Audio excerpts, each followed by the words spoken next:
Wambui Richardson, Artistic Director of the Jubilee Theatre, now celebrating its 40th season. That's right, our 40th season. In celebration of our current production, HooDoo Love by Katori Hall, join us for P.S. I Love You conversations as we meet with and talk with couples young and old as we all explore this phenomenal question of how do we love in the 21st century? Okay, so Jubilee Theatre asked us to be a part of their series called P.S. I Love You. So, what would you think is our love song right now that we're living right now? Just the Two of Us by Bill Withers. Oh, just the two of us. I would sing, but I'm not going to embarrass myself or my family. So why would you say just the two of us? Because it seems like it's been just the two of us since we've been married. We moved up to College Station. Your parents were there, and so on and so forth. We really, a lot of things that we've gone through. I mean, we've been just dependent on just the two of us. Right. Well, depending on the Lord. Depending on the Lord, but yeah. Yes. Yeah. All right. Well, let's give the audience some background then. Tell them about how we met. You want to tell? You want me to tell? You're gonna end up taking over the story, but we met at a church at Concord, where we both grew up, even though I was gone for a little bit. She's a couple of years younger than me. So you were off to college while, we were missing each other, right? Right. It's a big church. Mm-hmm. But then, the age difference at that time probably made a difference too, because when you were off to college, I was, still there. And when I was off to college, you were back, whatever, so. You just made me sound like a dirty old man. Oh my goodness. Just move on. Okay, so.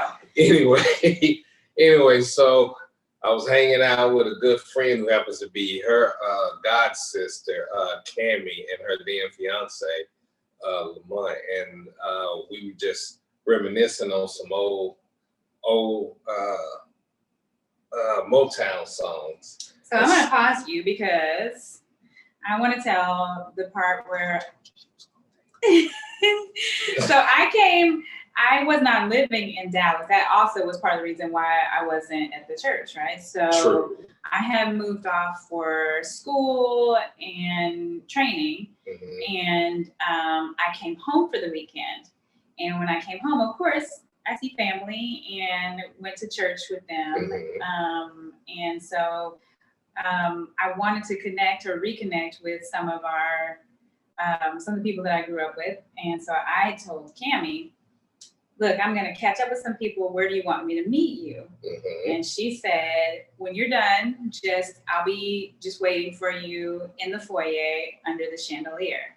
And so when we met, I came and found Cammie, and you were in the circle of people. There were a lot of people there, but, and all y'all were singing these Motown songs, but you were one of those friends that was standing right next to her. Mm-hmm.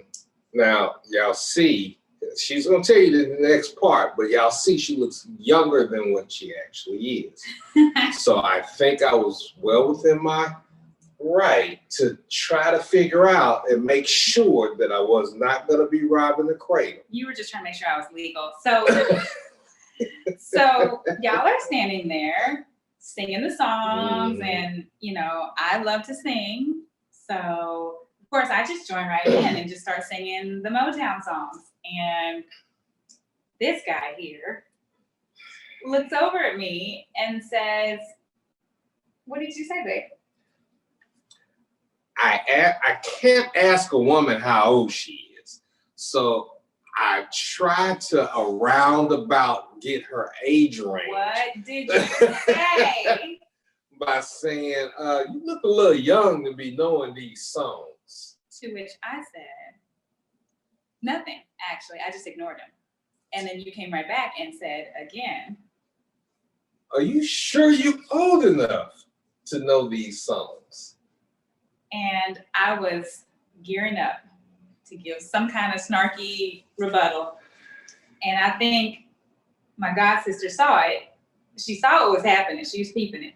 And she just came over and quickly intervened.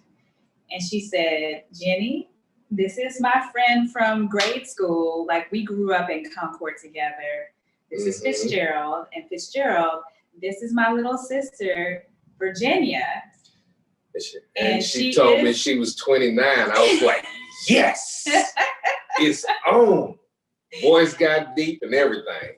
Yeah. So from there we connected. That's how we met, right? It's been a ride. She tried to play hard to get it first. Oh my goodness! But I knew you. That's your like coin statement after that. Yeah, I mean, I'm just saying, you did try to play. So our relationship is built on friendship, because at the time we did become very good friends. Yes, because at the time I was getting ready to go off for training, and it was just actually I think it was a rough time for both of us, right? You were kind of, yes, you were in the throes of your career and, really trying to punch and push through. And I was getting ready to move away completely out of state to start very intense training. And I just was not in the mindset of starting a new relationship. What are you laughing at? I'm chuckling because you just won't go ahead and say, I was about to start residency. I'm a physician. No, she's a physician. Go ahead. And he's a chef. So anyhow, he was in the throes in his chefdom, and I was getting ready to start residency. And so life really was about to get real for both of us, and not to mention long distance. And so I was not in the mindset of thinking relationship at all. And then you lost your grandmother, like literally, I think right after you met me, after that meeting, right? Yeah, the same, actually within like 2 days after we met. And so I didn't actually reach out to her. Like, it took me 2 weeks before I emailed you. Yeah, now who's playing games now, right? I was not playing games. So anyway, so we connect, and I did give him my email first because I was just, again, not in the mindset. So I was like, okay, you were endorsed, so I will oblige, but you get the email. And then he didn't email. And then so I get this very it wasn't long, but a very sincere email, and just kind of explaining everything. And so it didn't take me very long to recognize, hey, this is a good guy, So we started talking on the phone, and I was pretty early on kind of upfront and just said, look, you seem like a nice guy. I'm not in the position right now to give you the attention and I'm just not there. I'm not trying to do a long distance relationship. All I have to offer is a friendship. And he came back with probably one of my favorite things that you have ever said to me. He said, well, if friendship is all you have to offer, then that's what I'll take. And it just was like, wow, because usually most people are like, this is. So, and we started a beautiful friendship. We really did. For 3 years, because your career started to take off. You took a, position as a private chef, for a celebrity. And so you moved off to Miami, and so we were even further apart. But, we talked pretty much every day. But we only saw each other like maybe 3 or 4 times a year for a few years. Well, that was after we started dating. That's when we started visiting, because we didn't visit really, Oh, yeah, no. Yeah. Before I moved to Miami, yes, you're correct. Before we started dating, yes, you're correct. Right. So while he was still in Miami, because you were there for 4 years? 3.5 years. 3.5 years, yeah. So while he was still in Miami, I finally got to the point where I was like, this guy's amazing, and give him a shot. And so we did, and we tried it, and I think we were still in the throes. We were still in a situation, and long distance relationships are hard. So I ended up doing the hardest. That's the hardest thing that I've ever done. It's breaking up with you. I was so distraught. Oh my God! I mean, tears, like just face swollen, just bad. I was just really broken up about it, but I broke up with you, and I think that really rocked. It just kind of really both of us were devastated, but for different reasons, I think. But I thought you lost your mind. you thought I was crazy? Hey, what? Because he was like, he said the Lord had showed him that we were supposed to be together forever, you my rib, all that. And it just was, the timing was just off, and I prayed about it, and I was just like, Lord, I feel crazy for letting this guy go, but everything within me is saying, this is not the time. It's not the time. And so, the cliche, not to be cliche, but if you love something, let it go. And if it's real, it comes back to you. But really, honestly and truly, it was the word of the Lord. I prayed about it and prayed about it and prayed about it. And all I kept hearing the Lord say is, give him back to me. And I wasn't obedient at first, I have to be honest. But things just kept getting worse because I was not obedient. And so I finally followed through.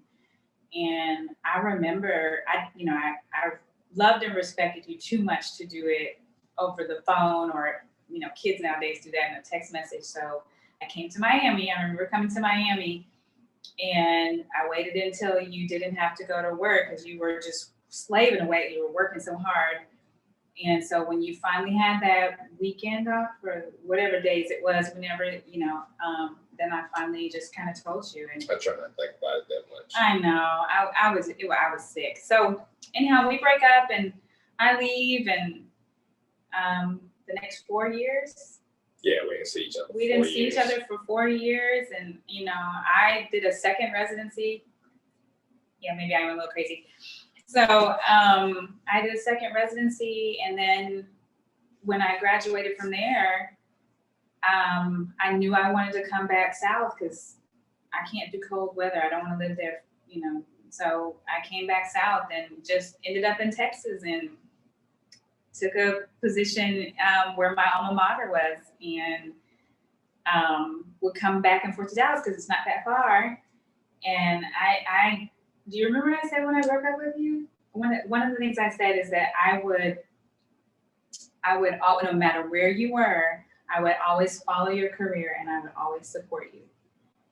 And so when I moved back to Texas, I try not to think about it. I know. When I moved back to Texas, I did just that. Like, I came back to Dallas, and funny enough, Cammie's younger sister, so also my god sister, she had just gotten married and had returned from their honeymoon.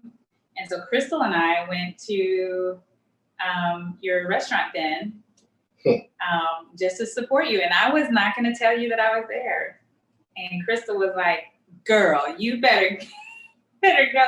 So she told the waiter, and then the waiter was in on it. And, he suggested, hey, chef is, he's sitting in the bar area with his back to the restaurant, and he's doing inventory right now on his computer. Yeah. And so he was like, this would be the perfect time. he's like, imagine this would be the perfect time to go over and say hi. And so with, the peanut gallery egging me on, I got up and went over, and I remember it just like it was 5 minutes ago, just your back was to me, and I reached out, and then I kind of pulled back for a second, and then I just went ahead and touched you, and you whipped around, and what you said, like, again, one of my favorite things that you've ever said to me, you just turned around and you said, beautiful, you're here, like a shock on your face. But then you called me beautiful. You didn't call me Virginia. That was your name for me, right? Even when we were best friends, you would always call me, you never call me Virginia. So you whipped around, and when you, like, the shock on your face and your countenance, I think you thought I was probably a server that was touching you, and you're like, you don't touch the chef, you leave me alone. And you turned around, and it's just like your countenance just melted, and then you looked at me like with these just like compassionate eyes, and you just said, beautiful, you're here. And I was just like, whoa, what did you say to me? What's my name? Wait, what? It's just all these tidal wave of emotions. And so, long story short, we reconnected. And it was so smooth sailing. Like, it went quick, right? We just picked up from where we left off, I guess, and the timing was right. And I think we were very quick in saying, look, you know me, I know you. We had some hard conversations. Yeah, but I really feel like it was the Lord, like, exposing all the myths that you tell one another when you break up with someone. Oh, well, he didn't like this, and oh, well, she did this because of this, and oh, this whole time she was, all of that. So we conversation like we were little kids, like talking until 3 a.m, even though we know we have to go to work, and just dispelling all of the things that were hanging over. See, now that's big because I can't stand the phone. I don't like talking on the phone. Yeah, you're not a talker, right? Obviously, I'm a talker. Everybody knows now.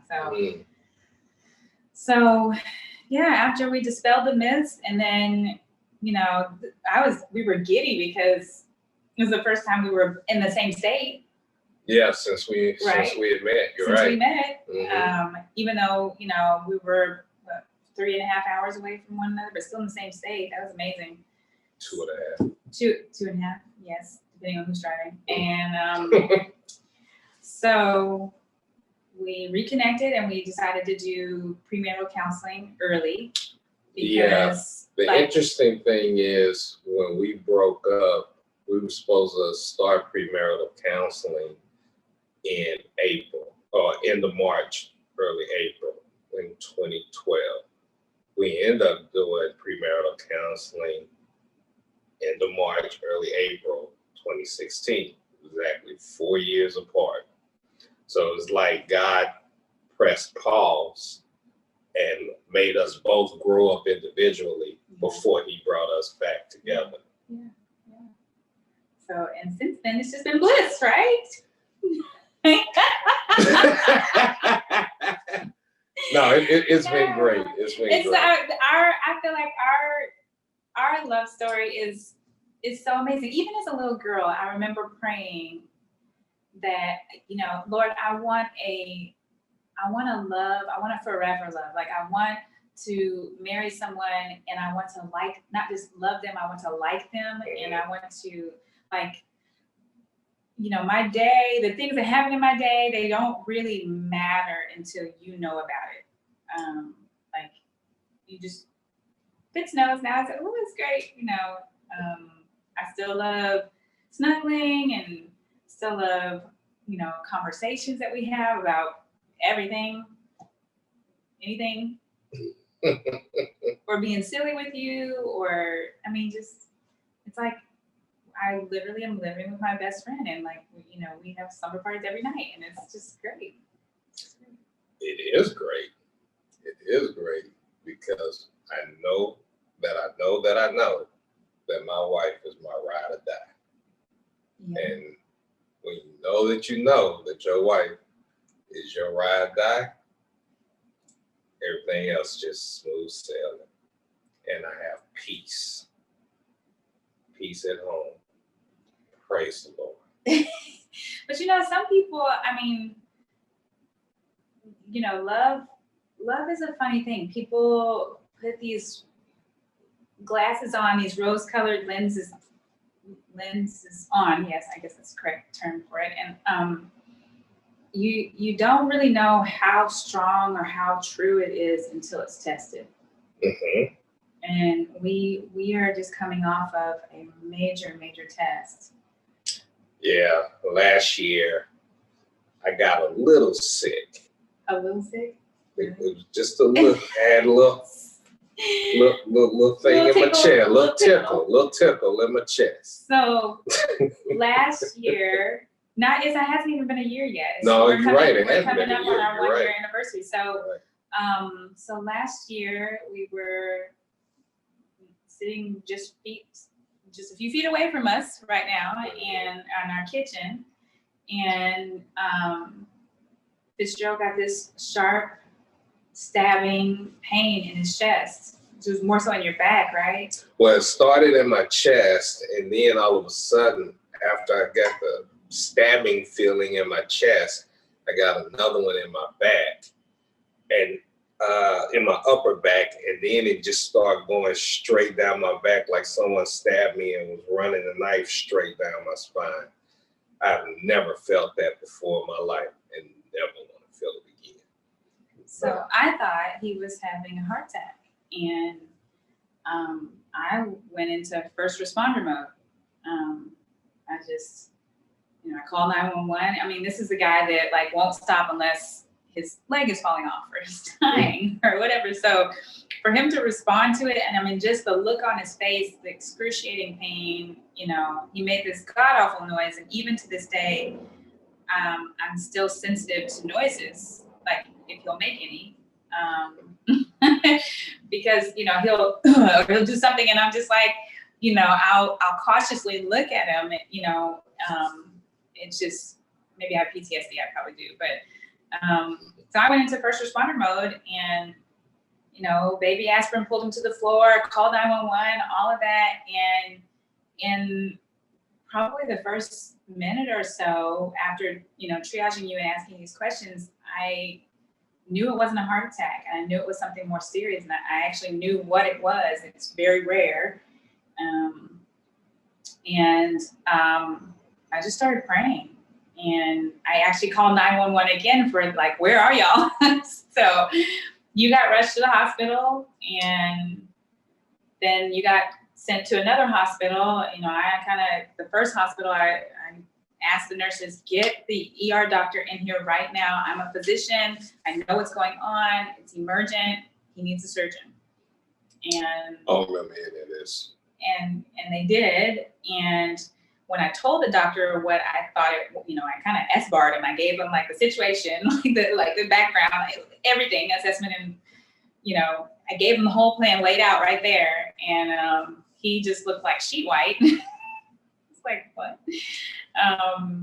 And to his credit, he didn't go straight to the CT scan. He went to a couple other things, and I just finally had to grab him by his arms and just say, look, we can worry about his kidneys later. Take him to the CT scanner. We need to know, like right now. And so they took you off, and this is the beginning of COVID, right? Mm-hmm. So, yeah. So anyways, he took you to the CT scanner, and he came running back, and I thought he was sheet white before, but he was like, just like in shock, the guy. And he just said, it's exactly what you said it was. And I've already paged the surgeon. And as soon as they call us back, we're rushing you to whatever hospital he said. And you got rushed to the hospital, and we got moved to a higher acuity bed. And then you got rushed to the hospital, and they wouldn't let me ride in the ambulance because of COVID.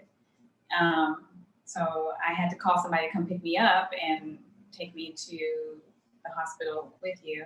Yeah, I don't remember. I don't remember that. We rode to another hospital. Yeah. Well, you were on heavy sedation meds right at that point in time. And I was rushing because I wanted to be able to see you and pray over you before you went into the surgery. And I wanted to meet the surgeon. It's a surgeon to surgeon situation. So I got there, and after going through the initial screenings, and this is like at 3:30 in the morning, and somebody privately escorts me to the pre-op area, and the only reason why they didn't take you straight into surgery is because they were waiting on some imaging. So by the way, I had an aortic dissection is what it's called. I've never heard of that. Yeah. You can Google it. So anyways, you were in surgery for 14 hours, and they actually thought that they were almost done, and they took you off the bypass machine and recognized that the defect was still there and that they hadn't completely, it didn't take. So one of the grafts that they were trying to do didn't take. And so they had to put you back on the bypass machine, which is not a quick thing. And then they had to operate for longer. And COVID was brand new. And the hospital actually asked me to leave while I was in the waiting room. They were letting one visitor per person per 24 hours at that point in time. And they had just, that day was the day that they called the shelter in place for Dallas. And so all the hospitals went on shutdown, and after 5, they were no more visitors for any patients at all. And so I was in the lobby and I was asked to leave. And I told them that I was not leaving. And it was a poor little volunteer, like a high school volunteer, somebody. And I said, you can get your supervisor, come and talk to me. I'm not trying to shoot the messenger, but I'm not leaving. And the guy kind of reiterated, and I said, look, you can get your security guard, you can get the police force, you can get the National Guard, but I'm not leaving until my husband comes out of surgery and I've seen him.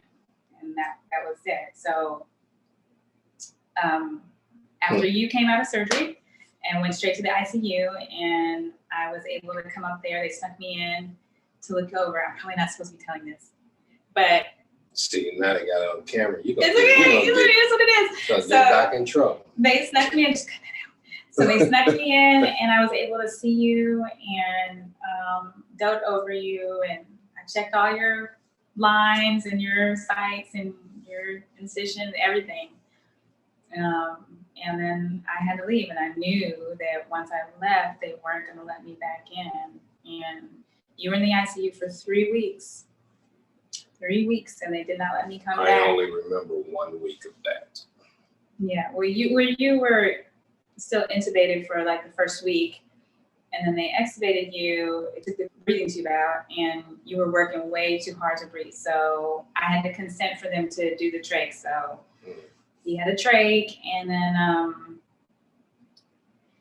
then by the time he was ready to come home, actually they took that out. So you probably can't. He should have gone to a step-down unit, like to a rehab center, but all the rehab centers were coming positive with COVID. And so I was like, nope, coming home with me. I'm going to rehab him here myself. And so, that wouldn't have worked with me anyway. Yeah.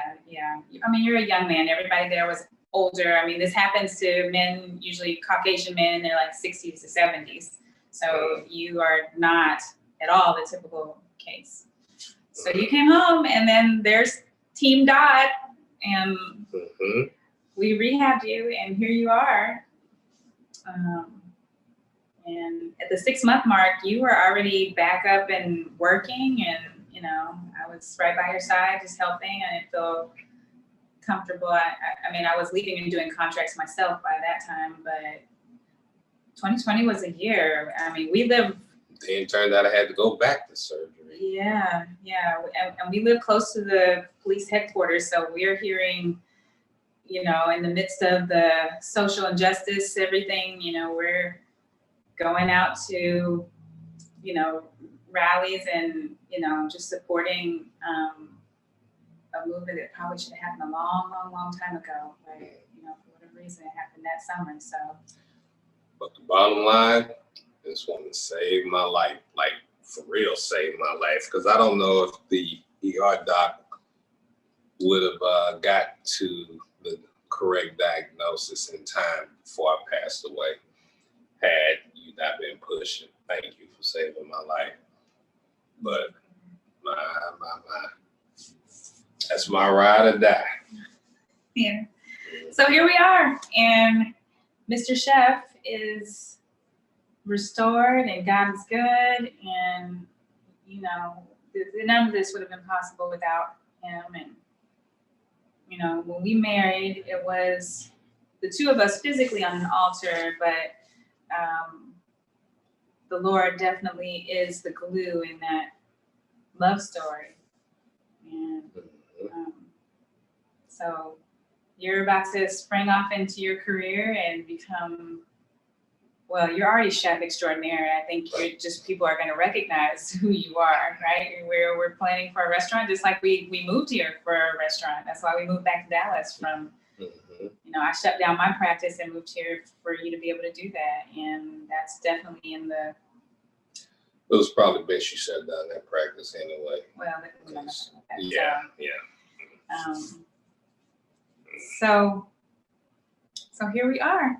That's our love story, and we are we're thriving. I'm so grateful that I still have you by my side, or I'm by your side, and We're side by side. we're side by side. Mhm. Still Just the love. two of us. Just the two of us. We can make it if we try. So Just- keep trying. Just the two of us.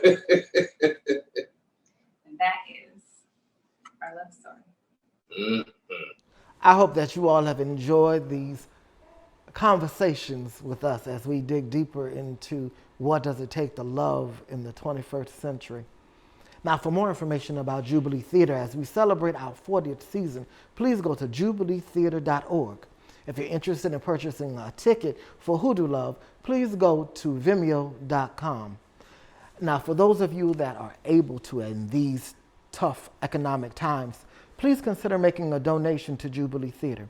Please know that every dollar counts as we move forward into this new season. We've been here for 40 years, and with your help, your aid, your love, and your assistance, we will be here for another 40 years.